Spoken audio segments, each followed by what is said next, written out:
Hey, hello there. Welcome to Talking with Tony, back on YouTube again. So thankful for the folks at YouTube that provide this platform for us. This is season 14 of Talking with Tony. The first 13 seasons were on another outlet, most recently wrapping up a multiple year run on WOW. I am so pleased to have Bryan Lundquist, Talking with Tony's West Coast correspondent. He's on with us today. Many of you know him as a former United States swimmer.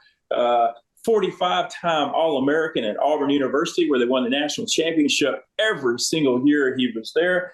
And he's in the media world now with a podcast, with an elite podcast. We're going to hit on all of those things. But first, I kind of mentioned my West Coast correspondent has an Atlanta Braves hat on. Talk to me. What's going on here?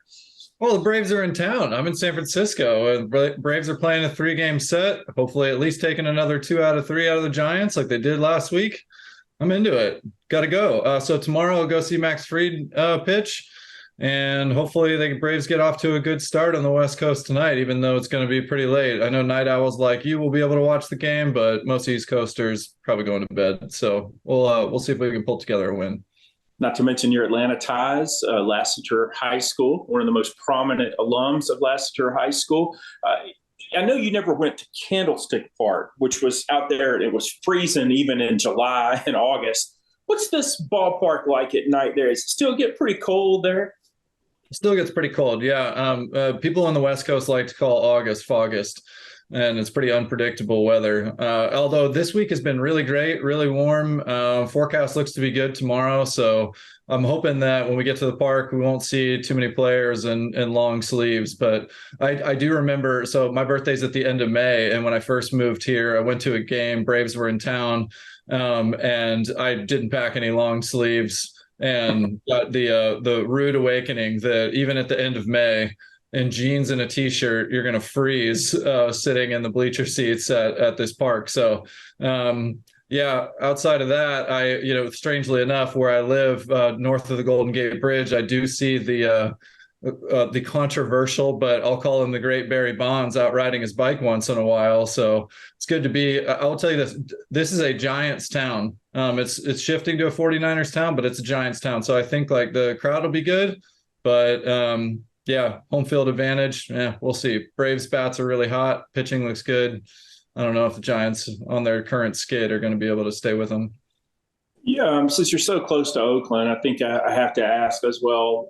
I know the spirits of the Oakland fans that do remain have to be tremendously down. I mean, they've just bludgeoned this team that was pretty good 3 or 4 years ago. I mean, thinking about the two Matts just at the corners, Matt Olson and Matt Chapman, there's probably not a better defensive third baseman in baseball, including Nolan Arenado, who he's very tight with. And then you think about like your catcher there with Atlanta, Sean Murphy. I mean, getting him, Chris Bassett, the pitcher for the Blue Jays. I mean, I can name on and on.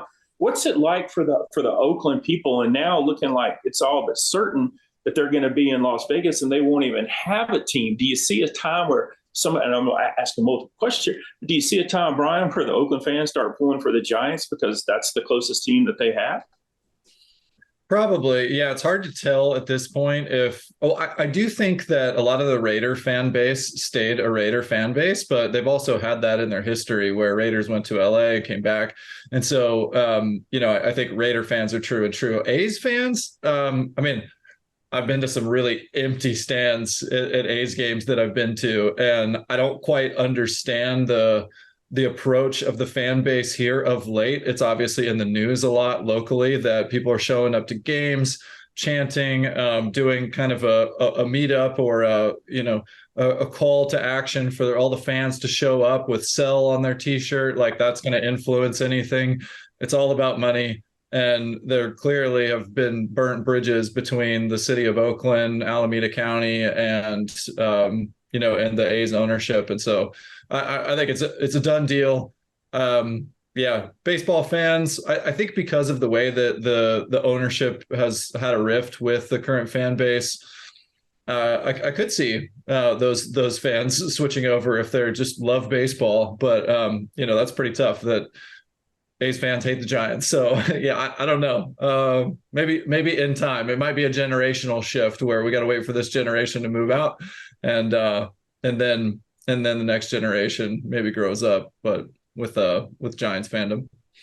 I'm deeply saddened by it because I'm a traditional guy. I like to remember the teams that were great. And I wasn't around for Oakland in 72, 73, and 74. I'm old, but not quite that old. But I do remember, of course, Canseco, McGuire, Dave Stewart, and those guys in the late 80s and then on into the early 90s. And they swept San Francisco, actually, in the battle of, this bay there, the battle of the city there. But I'm so frustrated at the relocations and really what college football is doing with the realignments.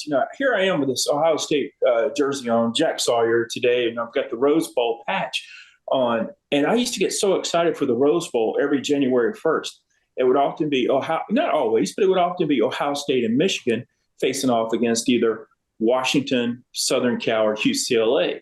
And now those teams are going to be in the Big Ten, and the Big Ten would go all the way out there and play in Southern Cal and UCLA's backyard. But you just nailed it a little while ago. It's all about money. And this way, it was all about the TV contracts that the other conferences were getting and not the Pac-12 conference. But I'm against realignment. I'm not crazy about name, image, and likeness. And I'm not crazy about the transfer portal either. I guess just call me old school. That is pretty old school. You're against NIL. Interesting. Yeah, I think that's good for sports, but I think ultimately, I think what's going to happen is that the conferences are there's going to be this shakeup. And then ultimately, I think once it all shakes out and the alignments are done, the contracts are written, I think that they're just going to realign around geographic divisions, the same way that pro leagues are for the most. I mean, obviously they're not all exactly geographical in pro leagues, but pretty close in most cases.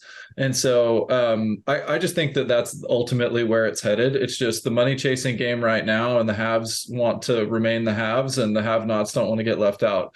So once that all shakes out, I think that's how it'll end. We were talking to actually a Pac-12 swim coach on our show this morning and asking about the effects of the Olympic sports. And I think some Olympic sports will be affected and some won't by this kind of shakeup that's happening. Obviously, travel budgets will go up, but at the end of the day, if all boats rise from this rising tide of more money coming in, ultimately, I think that's a positive thing for sports. And to your point about rivalries and the days of yore when you could count on seeing these two teams go to head every year on the same weekend in October. I think that I appreciate that, and I grew up with that, and I love that aspect of sport. But if I think about sports in the future where those rivalries are different or different teams are coming to play my team, does it make me want to watch my team and root for my team any less? The answer is no. So I think that ultimately we'll just adjust. Is it a bit of a bummer? Yeah, but it's also just a changing of the times, and I think we'll appreciate it nonetheless.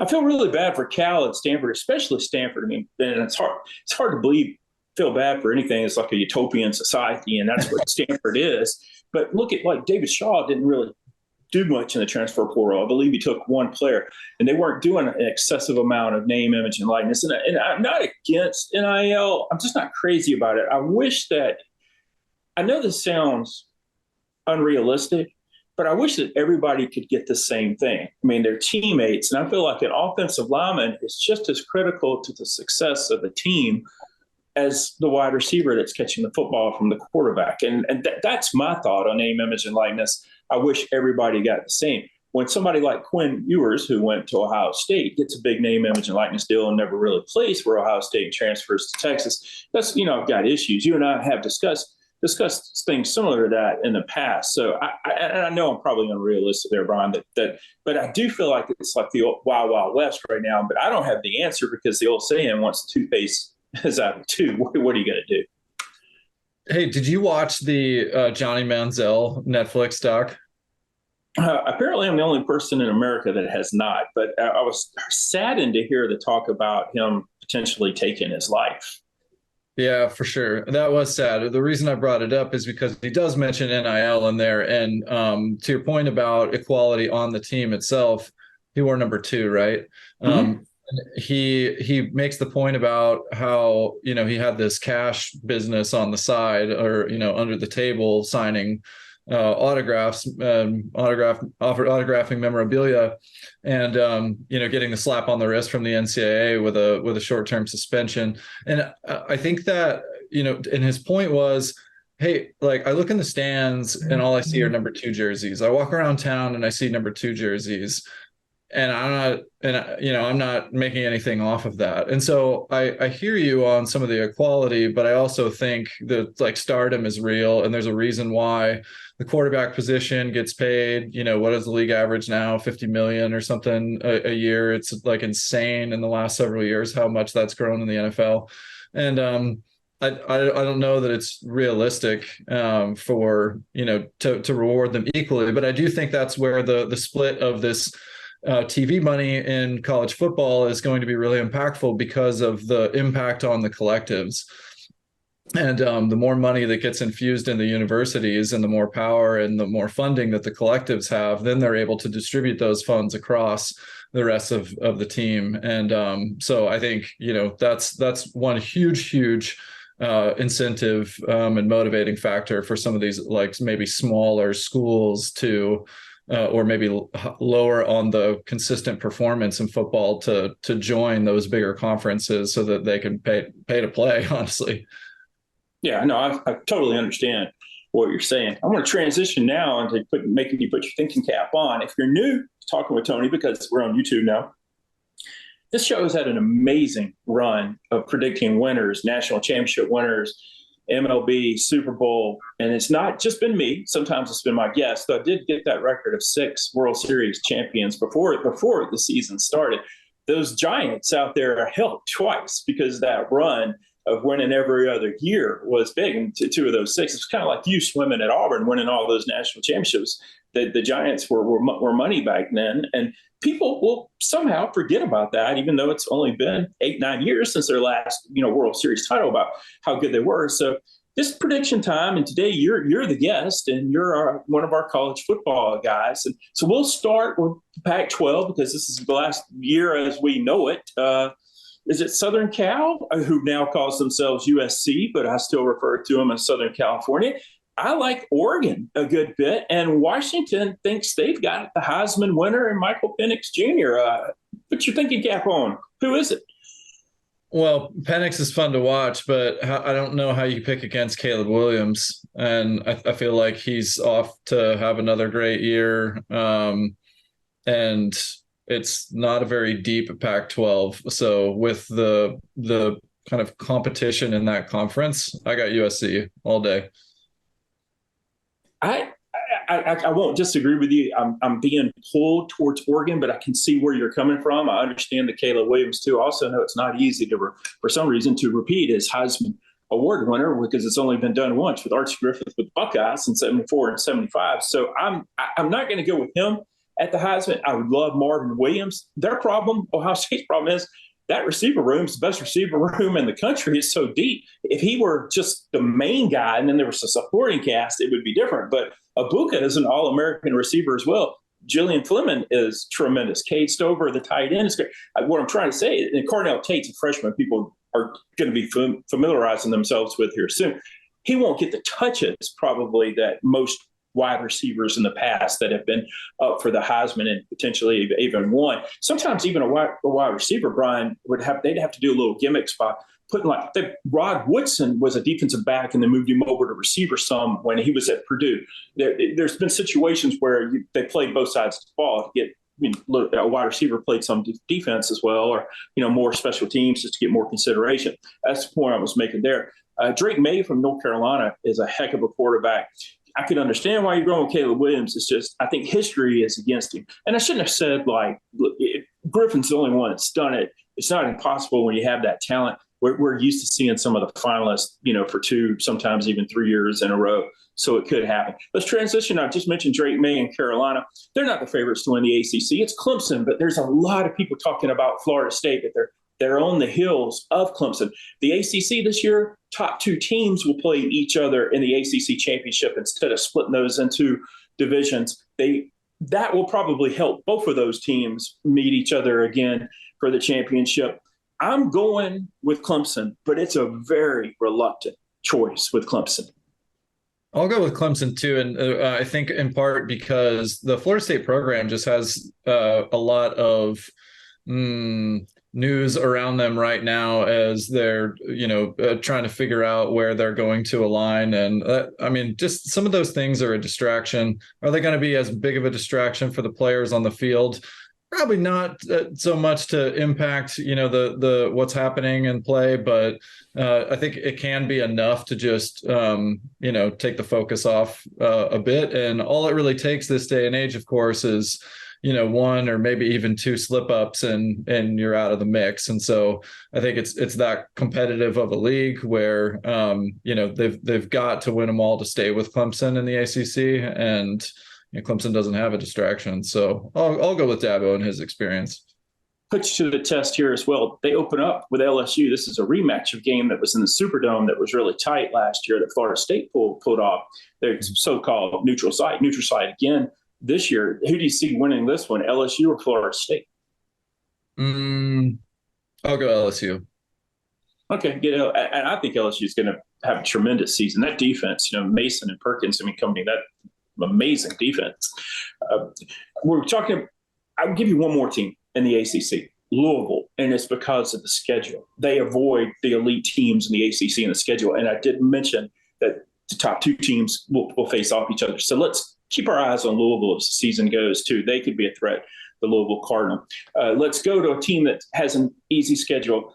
A lot of your friends went to University of Georgia's team that's had so much success recently. But when I look at that schedule and then they get to play the SEC championship in their own backyard, it's so hard to go against them. In the East, they're going to be a national factor just for the fact of their schedule. And they get to play the SEC championship in Atlanta. That should put them in the Final Four.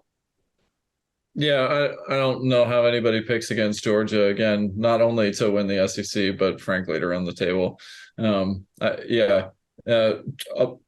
Show me when it happens, but I just don't see any slowdown. I mean, I guess the biggest question looming over that program is they had a rocky offseason, of course, and now there's lawsuits following up on the tragedies that occurred in Athens. But the bigger the story, even above that, as respect to the team, is Stetson Bennett, and he's obviously taken off really well in the NFL preseason, but how big of a void does he leave leading that team, not only from a pure on-field performance standpoint, but in the locker room too? I don't think too big, because they have Carson back, they have Gunnar Stockton, they have Brock Vandergraff, they have capable people behind them.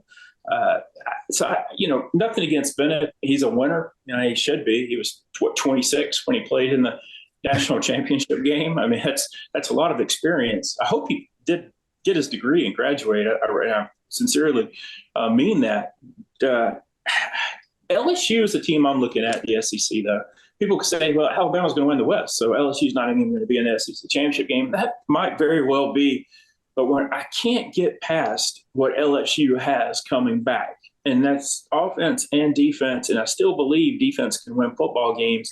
I'm telling you that LSU defense is going to be so much better than they were last year. And, like you being an Auburn Tiger, it's not hard to go against Alabama. As far as picking Alabama, I know Alabama will have a great team, but they have their own question marks too. And so I'm going with LSU in the West, and something tells me LSU in the SEC all the way. And LSU in a rematch of the SEC championship game last year. This time, LSU wins. And I'll probably, we talked about making predictions earlier, Brian. This will probably be one that I hope no one goes back and checks, because that's not likely to happen. But that's the scenario down the road, potentially, that could happen. And that's what I want to hook my star to today. Well, until you soft pedaled there at the end to give yourself an out, I was going to call you a Brian Kelly believer. So let's stick with it. If you get to put it there, stick with it, own it. Hey, if it was another coach from Brian Kelly, I might have not backpedaled my way from that. I'm not necessarily the biggest believer in him. His comments when he was Notre Dame's coach was highly upsetting to me. He was just quoting a former coach, but when he talked about shooting his offensive lineman or something after the Florida State game, the first game of the season, that Labor Day weekend 2 years ago, just really turned me off. of him, and I was extremely disappointed. But you're right, I did backpedal a little bit, but as far as like when I was out in Vegas, put down a few bucks, I did put them on LSU to win the SEC. There you go. And if you haven't seen, speaking of Notre Dame, the Manti Te'o doc, then you need to watch that one too. Add that one to your list. It's highly recommend. I have not seen that, but I will add that to the list because when you suggest something, I usually go with it. I usually don't just turn away from it. It's time to talk my conference here with the Buckeyes. Michigan has beat Ohio State the last two times. I think it's a grave mistake if people only talk about Michigan and Ohio State because Penn State's got a heck of a team. Wisconsin, people are overlooking. And then there's Iowa that's on the other side with this tremendous defense. Talking about three guys that went in the first two rounds of the NFL draft last year, but there's plenty of talent back there. There's some question marks with that team, like Iowa State's team, with the gambling stuff that's kind of hovering over them, and not just football, but different sports. I want people to look hard at Wisconsin and Penn State. I think Michigan's the team to beat because I think if you're looking at just skill, you look at Ohio State.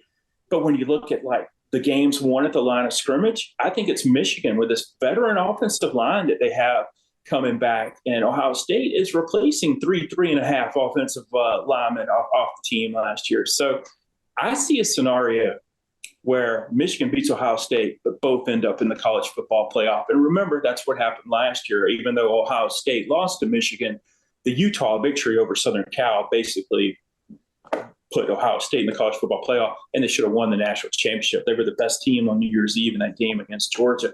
So I'm going with Michigan to win the conference, but I'm advancing both, even though Ohio State has got a tough schedule, including going to Notre Dame, which I think is really, really good. But I'm putting both in the college football playoff, Ohio State and Michigan. Yeah, I think it's a toss-up always with these two, at least the last few years. And if Michigan can continue to run the ball the way they have in the last year, we can continue to see success there.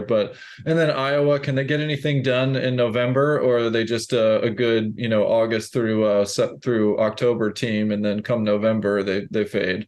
So again, show me.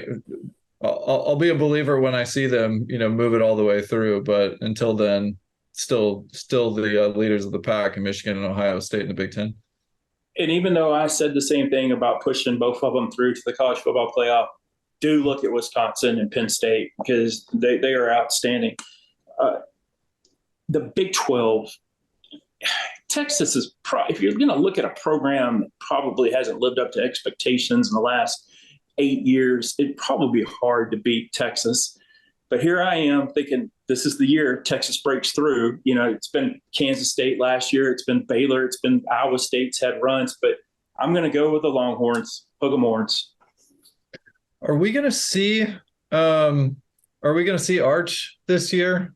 Or is he still going to sit for one more year before playing? I think you see him. Is he just focused on NFTs right now? Is that what's happening? I think you see Quinn Ewers and I think you see both of them play this season. Plus, with the injury situation, you never know. That was the thing last year. What was injury it happened against Alabama, who they'll play this year in Tuscaloosa. But I don't, they have Worthy at receiver. They have a lot of good skill people, probably a better defense this year. Don't think Kansas State's as strong. I think they're good, but just don't think they're strong. They had a magic year last year. I just don't see them. I think they win that conference. They may end up in the playoff and bouncing one of those Big Ten teams out because if they run the table, you can't keep them out. Yeah, so much hype and momentum around that Texas program right now, even though they did lose Bijan Robinson. Not sure who else they have to back up him in the backfield. But, that conference, Oklahoma hasn't looked amazing the last couple of years.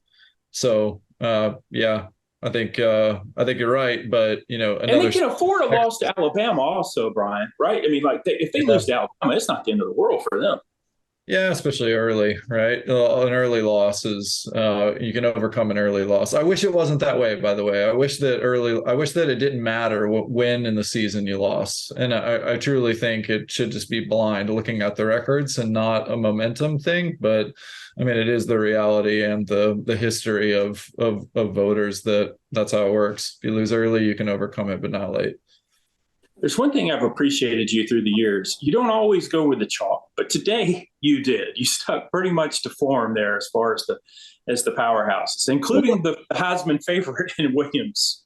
Well, I didn't predict Williams to win the Heisman. I just said that I think it's hard to bet against USC with him and his consistent play. So I mean, are the odds against him to repeat win? Of course. But does that mean that Heisman's, even if they have a down year, that their team has a down year the next year? Sometimes, yeah, but the team could still see success. And yeah, I do take chalk. Unfortunately, I feel like that's where college football is, with the exception of TCU. For the most part, I feel like we're seeing a lot of the same, blue blood programs at the top. And I wish that there was more parity, but I think that in the age of social media and with the success of programs over time, like Alabama, and then rerunning the same Alabama model at Georgia under Kirby Smart, and then Dabo, of course, and Clemson. I think that is really impactful for these recruits to go and be a part of a known brand, and they see their potential to the NFL. And for some reason, it seems like there's a lot of consolidation of talent and less parity. NIL could potentially change that. I think there's one of the benefits. If there's good enough money to pull individual athletes away from some of these top programs. But I just feel like that's where it is right now. But hey, I agree with all you just said, except the very end. I think the NIL is only going to help the ones that are in power right now, because say you're a donor of a school that's 4-8, you put out a good bit of money in 2 years, you haven't really seen improvement. Are you going to continue giving, $1 million to the to your school here to give these guys? So I feel like the ones that are in power right now, it's their advantage. And I think you're right about the brand. And I think you're right about kids still want to play for championships. I don't think kids are as worried about what they're going to major in now. When I've talked to college coaches that I've talked to, and it's only been a handful, it seems like they're more interested in what are the name, image, and likeness opportunities instead of what are my potential majors. Can you set me up with an academic advisor kind of thing? It's not like that everywhere, but it's certainly like that in some of the elite places and the ones that we are accustomed to seeing play, deep into December and now January. So, yeah, I think you're right about on the overall level about the continued performance of the top programs. That with NIL, it gives them even more of an edge to fund a consistently performing program. But what I think we don't see in football is the same as what we see in basketball, where you have a starting five and two players can really change everything for a team. And what I mean by the impact of NIL is I could see one team or one school, let's say outside of the Power Five or maybe in the Power Five, but not at the top of the conference, going big on an NIL package for a particular player, and that siphoning off the top 5-6 star recruits from kind of the bigger programs. So consistently, will they still recruit well across the board? Yeah. I just think there's potential for some of kind of those A-list recruits to not end up at the A-list schools, because apples to apples, they all used to be able to offer a good training, preparation to get to the NFL. If you want to win, yeah, great. But, a lot of people have the same facilities now. So, whereas, now with money in the picture, especially individual money in the picture, that could change. I only have a few minutes left. Bryan, tell us about the podcast and the episodes upcoming and how people can seek out the show.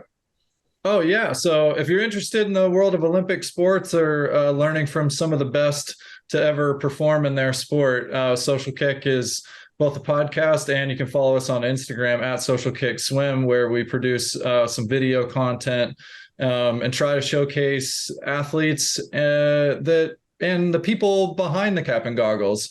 A lot of you may be familiar with swimming at the Olympics. It's once every 4 years. But there's a lot more happening in the sport, and a lot of times you only get the coverage of the person who's swimming in lane 4, and if you're in the US, you only get the American view. So we talk to all the best and brightest minds and try to shine a spotlight on them and create some fandom in the sport and have some fun. Got about a minute and a half. What was the biggest surprise for you at the Worlds? Worlds this year, well, there was huge controversy around disqualification of rules. Swimming's in a weird place when it comes to rules. Last year, there was an American who won a world title in the 50 backstroke, Justin Ress, who had his world championship taken away, and then it was appealed, and it was a successful appeal by Team USA Swimming. And then he was reinstated as the gold medalist in the 50 backstroke. And then they changed the finish rule that he was disqualified for at the time. It was a dumb rule, and FINA got rid of it. This year, we had a similar thing happen where Kaylee McEwen of Australia, Olympic gold medalist in Tokyo in the backstroke events, she was disqualified for her open turn, or her changeover turn from backstroke to breaststroke in the 200 IM, and she was one of the favorites to medal and maybe win. And that caused a lot of controversy. So that was one. And then two, American Caleb Dressel didn't make the team, and he left a big void at the World Championships. And I think across the board, as has been the case in the past few years with Simone Biles and also Simone Manuel in swimming, you have some of these athletes who are, prioritizing mental health, and also at a point in their career where there's a lot of pressure put on them to succeed. And we saw Christoph Milak of Hungary, who's the world record holder in the 200 butterfly, broke Michael Phelps' iconic 200 butterfly world record. He's one of the best swimmers in the world, and he wasn't there. And there were the few of those cases. Adam Peaty, best breaststroker in history, also, tapped out because, he's prioritizing his mental health. And that just seemed to be the theme this year, that in the year leading up to the Olympics, mental health and it affected who we got to see racing. I appreciate that perspective. Some of that from the Worlds, by the way, I did not know. Now, we will expect to see Caleb Dressel come Olympic time. Well, so we think. It sounds like he just gave an interview recently, and he's back full training and seems to be in good training form. He just didn't find his racing form this year, but the first thing is, does he love swimming? And that's the most important piece. But yeah, I think we'll see him next year. Which version do we see? TBD. I hope that we haven't seen the best of him. We may have. I used to like him until he beat a friend of mine's 50-meter butterfly record. That a friend of mine had American record for years and years, and that, of course, is you. And then that's when I stopped being all about him. He's still a good guy. That's what really matters most. I have to ask you, your dad's a Florida Gator. Florida and Utah, biggest game, I believe, of opening week of the college football season, if you take away week 0. The Gators have what it takes to go to Utah and pick up a victory? Yeah, of course. Go Gators. That's the last time you'll hear me say that. And then what do you need to see from the Braves as the season winds down? I mean, this is, to me, the best team in baseball. And I want to see a Braves-Dodgers National League Championship Series, Bryan, so bad, because you would have Hayward and Freeman, who people thought were going to be these two all-timers for the Braves, playing for the Dodgers. Plus, there's some other guys on the team that Mookie Betts is on fire right now. And then you have the Braves, the best team in baseball, and that obviously they meant so much to the Braves at one time. So I think we all would like to see a Braves-Dodgers National League Championship. But what do you need to see from the Braves coming down the end of the season? Just keep hitting. I mean, Tony, they got 5 hitters in the top 12 of home runs in the league. You got Acuna sitting at third. If Acuna he's 1 point behind Freddie Freeman in average. Love to see him edge in front of them. The bats are on fire. They just need to keep hitting. Keep hitting. You got the return of Max Fried. Pitching's solid. If they could just be consistent, that's the biggest thing. Be the same team that you are. Don't lose your identity. Keep some momentum going into the playoffs, and they'll roll. I really appreciate you coming on tonight with me. I want you to make me a promise, though. Last week in September, as we get ready for the baseball season to end and we know a little bit more about college football, you'll come back so we can update the folks on both and what you're seeing and how you feel the postseason is going to go. I am just trying to get there because my Yankees are not going to be in it this year, and it drives me absolutely nuts. Let's do it. Let's do it. I'm in. It's weird doing this virtually with you. It's much better in person, but I do like this format. Let's keep it rolling. All right, we'll do it. Yeah, I love being in the studio, but I love having people like Bryan, who's out in San Francisco today, joining me as well. That's all the time we have for Talking with Tony. Bryan's waving goodbye. Season 14, episode 3 is in the books. You won't have to wait long. Right around the corner, former University of Georgia place kicker Hap Hines. There was a guy named Kirby Smart was his holder at one time, but Hap Hines will be my guest on the next Talking with Tony. We'll see you then.